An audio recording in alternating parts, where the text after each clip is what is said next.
धान का जो हरियाली है बहुत ही सुंदर हुआ है। इस बार ग्रोथ देखा जाए तो धान की हाइट है बराबर, यानी स्टार्टिंग से अभी तक भी बहुत ही सुंदर आ गया है।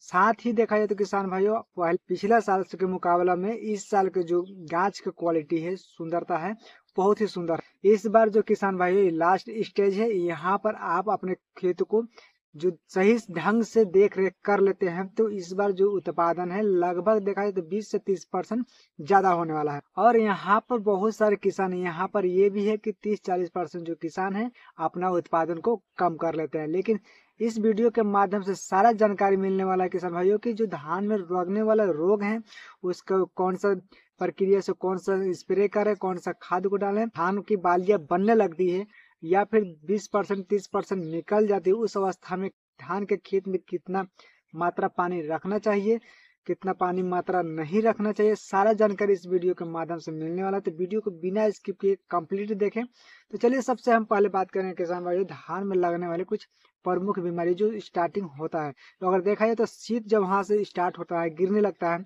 आपका खेत में, वहां से आपका रोग लगने लगता है, जैसे ब्लास्ट रोग, खैरा रोग, झुलसा रोग। ये 3 रोग लगने लगता है। बहुत सारे किसान को नहीं मालूम ये 3 रोग लगने लगता है। इसको बचाने के लिए कौन सा उपाय है इसके बारे में बात करेंगे। और उसके बाद जो है जब धान में बालियां बनने लगती है उस समय कौन सा रोग लगता है। उस समय देखा जाए तो 4 प्रकार की बीमारी, जब धान में आपका बालियां बनने लगती है, मोटा गोला बनने लगता है, उस समय आपका 4 प्रकार के रोग आता है।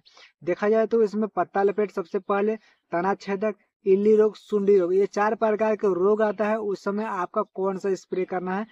चलिए बात करेंगे झुलसा रोग, खैरा रोग, ब्लास्ट रोग। ये 3 रोग जो है अगर देखा जाए तो शीतकाल में जहां से शीत पड़ने लगता है वहां से स्टार्ट हो जाता है। और यहाँ पर देख प्रकोप जो है आप कहाँ से समझ पाएंगे, जो धान का मेड़ है, जो डांड बनाया गया है, वहां से आप देखेंगे तो किनारे में जो है वो ब्लास्ट रोग है। धीरे धीरे प्रकोप आपको 2-4 पौधे में दिखने लगता है। वो क्या होता है, अगर आप उस समय स्वयं दवा का इस्तेमाल नहीं करते हैं, उसको रोकथाम के लिए उपाय नहीं करेंगे, तो क्या होता है धीरे धीरे आपका खेत का अंदर तक चला जाएगा। और इसका रिजल्ट देखने के यह मिलेगा कि आपका खेत का जो उत्पादन है वो 30-40% कम कर देता है।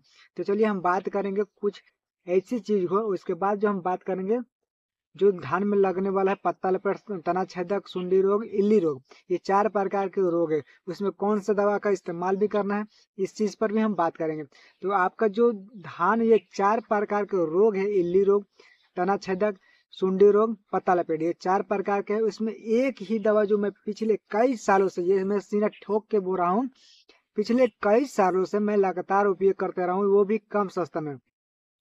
देखा जाए तो आपका एरिया में जो सबसे बेस्ट कीटनाशक है उसको ले, साथ ही जो मैं दवा ऐड करते आ रहा हूँ बराबर, वो है आपका इमाइटिन, जो 20 लीटर में 10 ग्राम आपको देना है, घोलकर स्प्रे करना है। उसके साथ आप ऐड कर लीजिए स्टिकर। सबसे ज्यादा इम्पोर्टेंट आपको स्टिकर, जो कि आपका खेत में अगर मान के चलिए स्प्रे कर देते हैं 1 घंटा 2 घंटा या 3 घंटा के बाद भी बारिश आता है, उसमें क्या होता है जो आपका धान का पत्ता है वो अपने अंदर खींच लेता है और जितने सारे कीटनाशक है वो सारे को अटैक करके उसको मार देता है।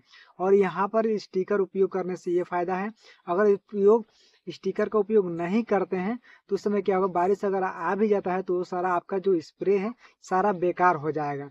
तो चलिए हम बात करेंगे उस समय आपका ये 3 दवा को ऐड करना है। आप आपका एरिया में किसी भी कीटनाशक को लेना है बेहतर से बेहतर, उसके साथ आप इमाइटिन का उपयोग करना है।